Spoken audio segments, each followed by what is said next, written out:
Hello, welcome to La Excellence. Welcome to our Ecology and Environment series. In this series, we have already completed 5 topics. Our today's topic is important environmental laws in India. Let us start with the basic framework. In India, we have many laws, including Indian Forest Act 1927, Wildlife Protection Act 1972, Indian Forest Conservation Act 1980, Environmental Protection Act 1986, Biodiversity Act 2002, Forest Rights Act 2006, and National Green Tribunal Act 2010. Finally, Compensatory Afforestation Fund Act 2016. These are the major laws that deal with the environment and especially forest and environment related provisions. First of all, let us understand this particular policy, National Forest Policy 1988, because this is the policy that provides the framework for the existing laws. As of now, though there are certain laws which were enacted before this particular year, they were modified according to the provisions of this particular policy. This policy laid down a provision for minimum one third of Indian land should be under the forest cover. That's the primary aim of National Forest Policy 1988.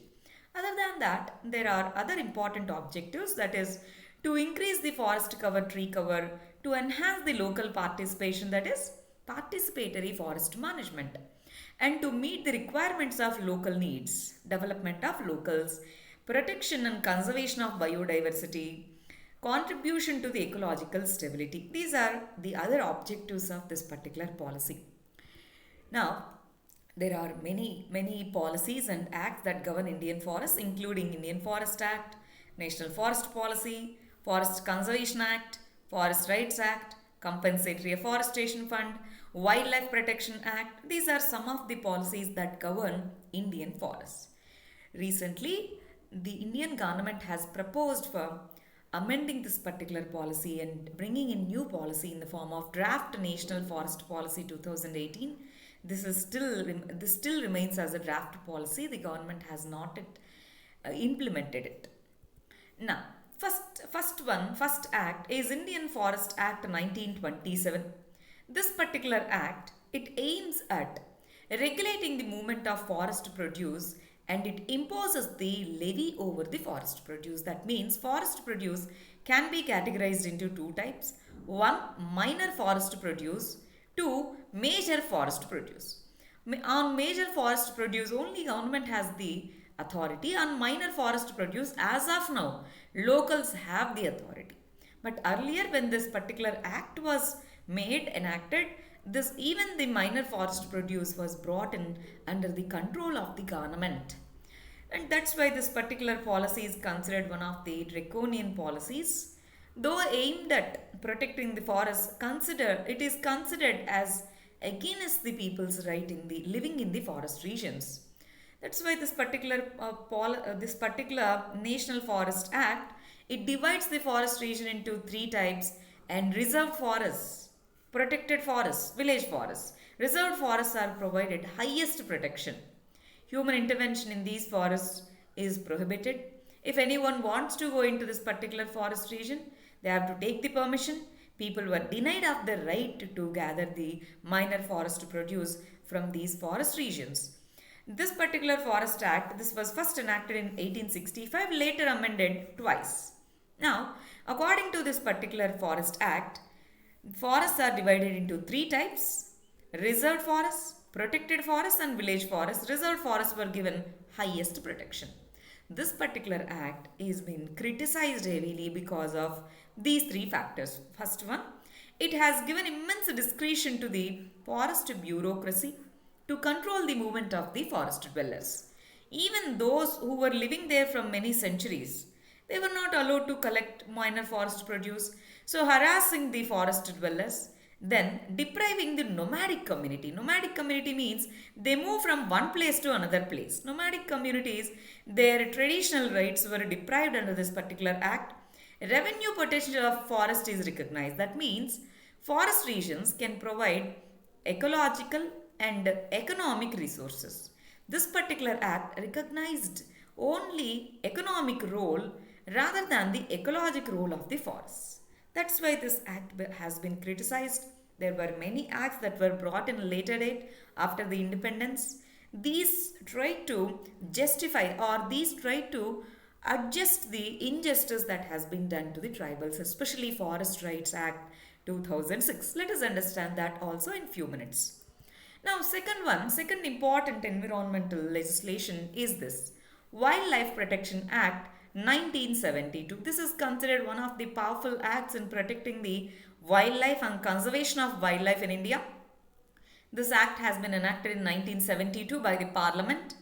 It has six schedules important. First one, Schedule 1 and Part 2 of Schedule 2. These two schedules they cover the animals in the endangered category. Animals in endangered category.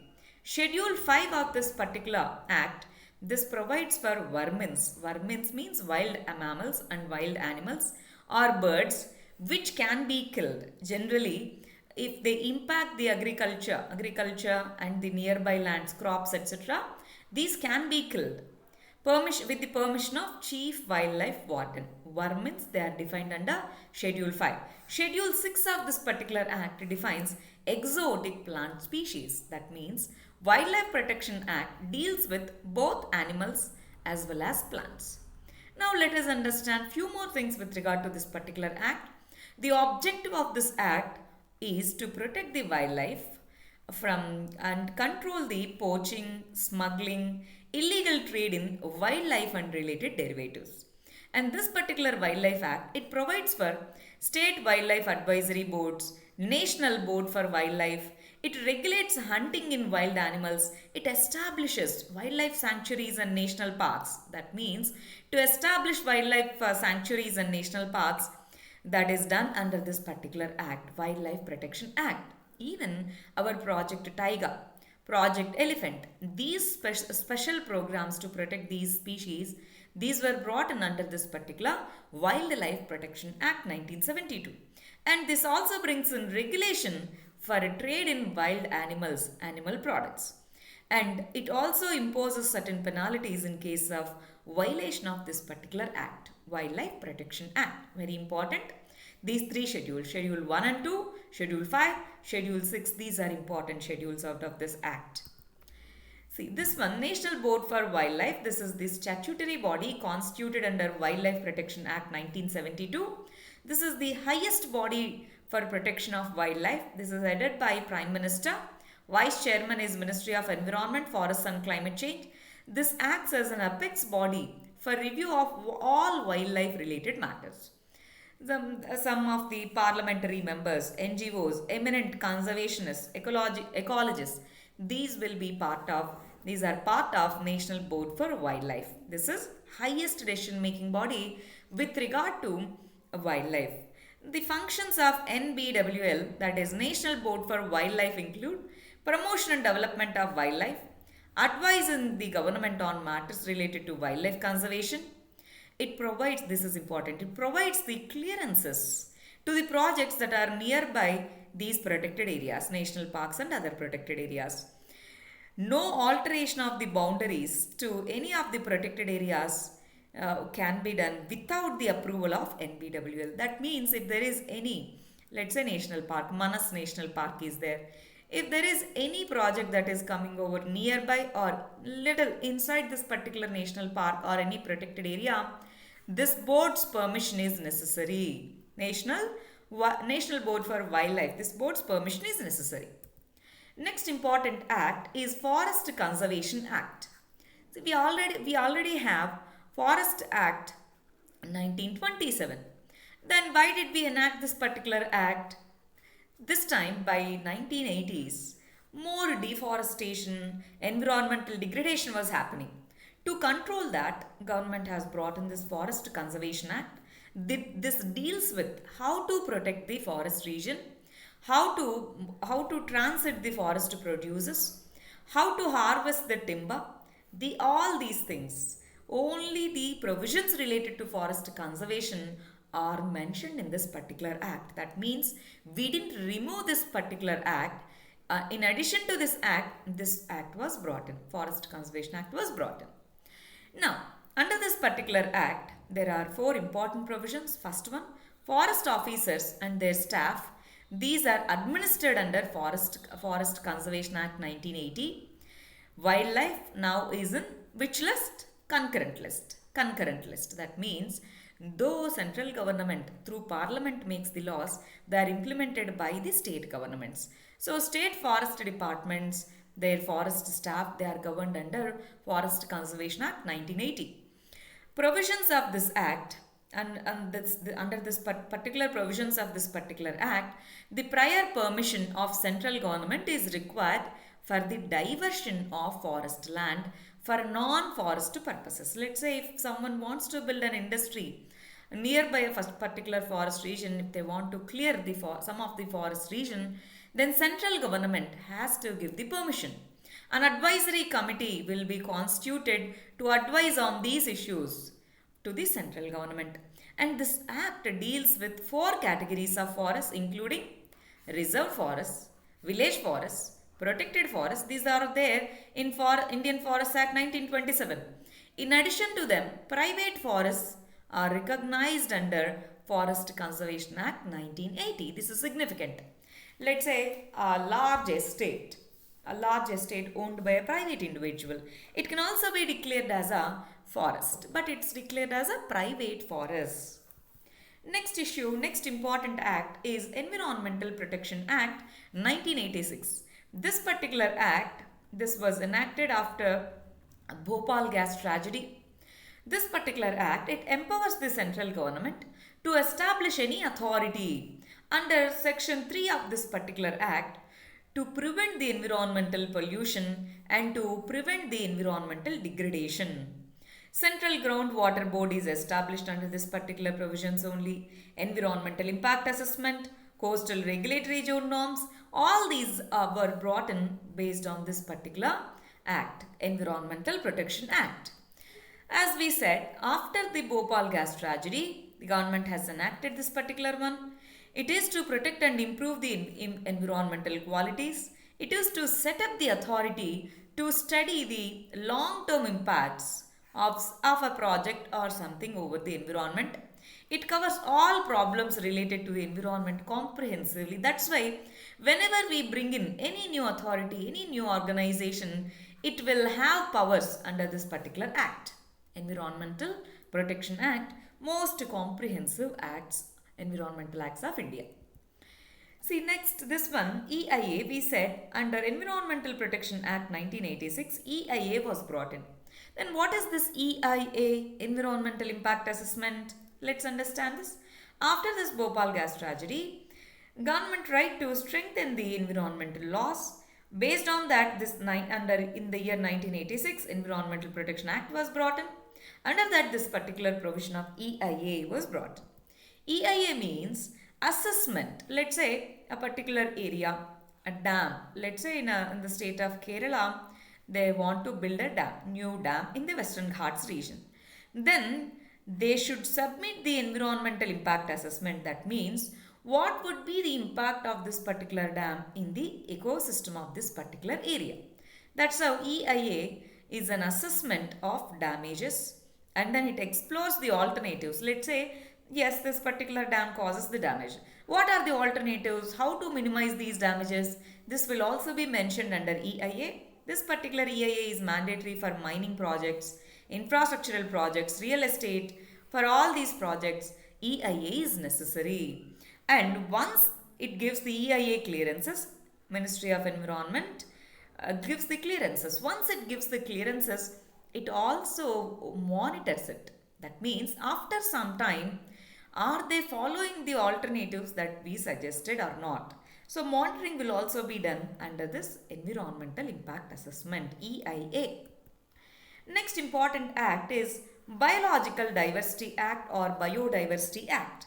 This particular act is enacted in India based on the provisions of United Nations Convention on Conservation of Biodiversity. Recently, we have made a video on important environmental conventions. Yes or no? If you have not gone through it, please go through it. Right. Under UN Convention on CBD, this particular act was enacted in India. This particular act addresses the issues related to genetic resources. How to access the genetic resources? Let's say if there is any traditional knowledge, how the benefits of this traditional knowledge should be shared with the local community. These things are dealt under this Biological Diversity Act. Exceptions means, let's say if there is any genetic diversity in a particular region, locals and local communities can use it. Let's say GM crops are there, GM crops, GM seeds are there. GM seeds, if it is not hurting the biodiversity, a company can produce the GM seeds. Based on this, cultivators means farmers can produce the crop. Let's say if they themselves produce some kind of GM crops, they can use it without any permission of the government. And normally traded communities, by notification, government can provide the exemptions for this benefit sharing provision. For collaborative research, there are certain exemptions in accessing the genetic resources. It simply means if there are any genetic resources in a particular area, how to access them. And with regard to that access, government regulates that particular thing. There are certain exceptions like these in accessing the genetic resources. With that regard, there is a three-tier structure provided under this particular act. One is National Biodiversity Authority. Second one, State Biodiversity Authority. Third one, Biodiversity Management Committees, BMC. This three-tier structure is provided under Biodiversity Act to protect the genetic resources and associated knowledge of a particular region. See, there are certain biodiversity conservation measures internationally. This law that we have just read is about India. In India, we try to implement the international convention through that particular act. Then what are the international measures that are there to protect the biodiversity conservation? Let's see this. There is this particular convention known as Convention on International Trade in Endangered Species. India is a member of this. United Nations Convention on Biological Diversity, again India is part of this. IUCN, International Union for Conservation of Nature, it publishes Red Data Book. Yes, India also participates in this. T2 initiative to double the tiger population, and many NGOs like World Wildlife Fund, Traffic, Greenpeace. These are NGOs. All these things are trying to protect the biodiversity. India also has many provisions, many laws which try to protect the biodiversity. Biodiversity Act 2002 is one of the main laws in India. Next important act is Scheduled Tribes and Other Forest Dwellers Rights Act 2006. This is one of the very important acts. While discussing about 1927 Act, Indian Forest Act, Forest Conservation of Act 1980, we said that governments try to focus on economic value of the forests. They didn't recognize the locals' rights. Under this particular act, that stand has been reversed. Locals are provided the right over their local resources. Nodal agency to implement this particular act is Ministry of Tribal Affairs. Tribals plus other traditional forest dwellers. This is important. Under this act, it's not just the tribals, it's the other forest dwellers who are living depending upon the forest region. They are given certain rights under this particular act. And who are the forest dwellers and other traditional dwellers? 3 generations prior to December 13th, 2005. If they were living there, primarily resided in that area, then they will be considered as forest dwellers. And they will be provided with the land rights. Maximum land right that is recognized is 4 hectares only. Maximum limit of recognition of land rights is 4 hectares only. Then let's see this. National parks, sanctuaries. These along with reserve forests, protected areas. In these areas also, tribals and other traditional dwellers, they have the rights. And it recognizes the right of ownership to collect and use and dispose minor forest produce. This is important. Grama Sabha, it is the competent authority to decide who is the local person, who is the forest dweller, and it also determines the development process in that area. That means land rights are provided to the community, minor forest produce rights are provided. If there are any projects that comes up in that area, Grama Sabha's consent is necessary, that is been brought under this. Plus very important thing, that is conservation. Tribes and other traditional forest dwellers, they are given the right to conservation. Earlier conservation is the duty of government, but traditionally if we see, we preserve locally, we preserve more than from outside force like bureaucracy. That's why this particular act has recognized this right of conservation. Locals have right to conservation of their own forests, the forest nearby. So this is how Scheduled Tribes and Other Forest Dwellers Rights Act has recognized these four important rights, and then this is the deadline for this particular recognition. Grama Sabha has been given more powers. This right is said to have made reverses to the damages done through these two acts, 1927 and 1980 Act. Now the next act is National Green Tribunal Act 2010. This National Green Tribunal Act, under this, NGT is a statutory body, National Green Tribunal. This particular NGT has one full-time chairperson, not less than 10 members who are experts in various who are experts in environmental law and other areas. And why this particular act, and why this particular body? It is to provide expeditious disposal of the cases. That means in case of any conflict over implementation of any of the environmental laws, we can go to this NGT. If we observe, NGT issues guidelines. NGT also issues certain regulations in a particular area to protect the biodiversity and wildlife, yes or no? That's why NGT is a quasi-judicial body. That means, let's say if someone builds a particular project illegally, it can impose the fines. NGT has the authority similar to civil court. Civil court like authority is there for NGT. NGT deals with these acts: Water Prevention and Control of Pollution Act, Water Prevention and Control of Pollution Cess Act, Forest Conservation Act, Air Prevention and Control of Pollution Act, Environmental Protection Act, Public Liability Insurance Act, Biological Diversity Act. That means most of the environmental laws are included under the purview of NGT except one. What is that? Wildlife Protection Act. All the conflicts are dealt under this particular act only. At the national level, we have National Board for Wildlife that deals with the conflicts. Other than this particular act, other important environmental acts are added under National Green Tribunal Act. Important. Next and final one is Compensatory Afforestation Fund Act 2016, which means that compensatory afforestation means, let's say this is the forest region. Someone wants to use it for non-forest purposes, let's say some industry. Then they convert this area into non-forest area.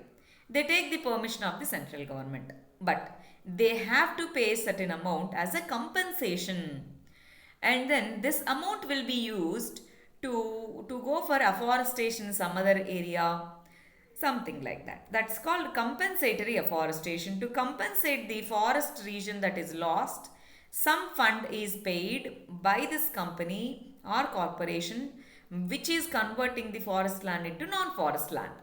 So Compensatory Afforestation Fund Act deals with this. Earlier we had this one, CAMPA, Compensatory Afforestation Fund Management and Planning Authority. This one is an executive body. It's a central body.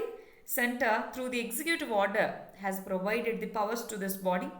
Fund was going to this, and then it used to distribute it to the states. Now, in 2016, we have brought in this act, Compensatory Afforestation Act. Under this particular act, forest region is important for development, but we should also conserve it. That means sustainability should be there. That's why it established National Compensatory Fund under Public Accounts of India, State Compensatory Afforestation Fund under Public Account of each state. That means if it is a central project, central government gives the permission and then the fund goes to the national fund. From that, certain percentage of money is shared with the states.